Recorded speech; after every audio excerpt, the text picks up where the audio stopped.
Taste the Daily.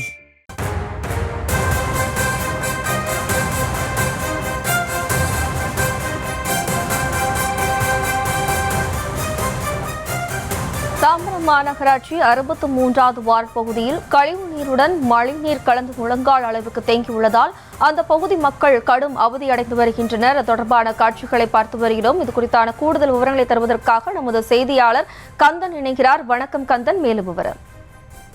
வணக்கம். செங்கல்பட்டு மாவட்டத்தில் நேற்றைய தினமே கனமழை கொட்டி தீர்த்தது. இதனால் தாம்பரம் மாநகராட்சி உட்பட்ட பல்வேறு தாழ்வான பகுதிகளில் மழைநீர் தேங்கி நின்றது. ஆனால் தற்போது மழை இல்லாத காரணத்தால் அவர்கள் தேங்கி நின்ற மழைநீர் வெளியேறி இயல்பு நிலை திரும்பியுள்ளது. ஆனால் தாம்பரம் மாநகராட்சிக்கு உட்பட்ட இரும்பிலியூர் 63வது வார்டு பகுதியில் தான் தற்போது கழிவு நீருடன் மழை நீரும் கலந்து முழங்கால் அளவிற்கு சாலையில் தேங்கி இருப்பதால் அந்த மக்களின் இயல்பு வாழ்க்கை தற்போது பாதிக்கப்பட்டுள்ளது.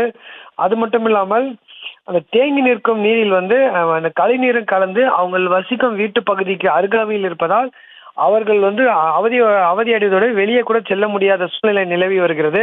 இதனால் நோய் தொற்று அபாயம் கூட ஏற்படும் வாய்ப்பு உள்ளது. அது மட்டும் இல்லாமல் வீட்டில் சேர்த்து வைக்கும் அந்த நீர் தொட்டியில் கூட அந்த தண்ணீர், அந்த கழிநீர் கண்ணீர் கலப்பதால் அவர்கள் உபயோகிக்கும் தண்ணீர் கூட தற்போது பயன்படுத்த முடியாத சூழ்நிலை நிலவி வருகிறது. ஏற்கனவே பல்லாவரம் பகுதியில் கழிவுநீர் கலந்த தண்ணீரை குடித்து ஏராளமானவர்கள் மருத்துவமனையில் அனுமதிக்கப்பட்டனர். இந்த நிலையில் இந்த பகுதி முழுவதும் தற்போது கழிவுநீர் தேங்கியிருப்பதால் தாம்பரம் மாநகராட்சி அதிகாரிகள் உடனடியாக பார்வையிட்டு தேங்கியுள்ள மழை நீரை வெளியேற்ற வேண்டும் என ஒரு கோரிக்கை விடுத்துள்ளனர்.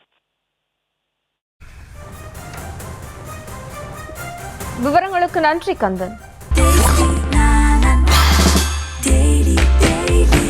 Taste the Daily. Taste the Daily.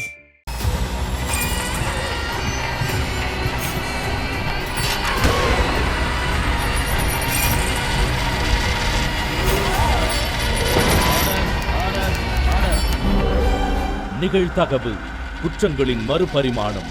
நாள்தோறும் இரவு 10 மணிக்கு இணைந்திருங்கள் நமது நியூஸ் தமிழ் தொலைக்காட்சியோடு.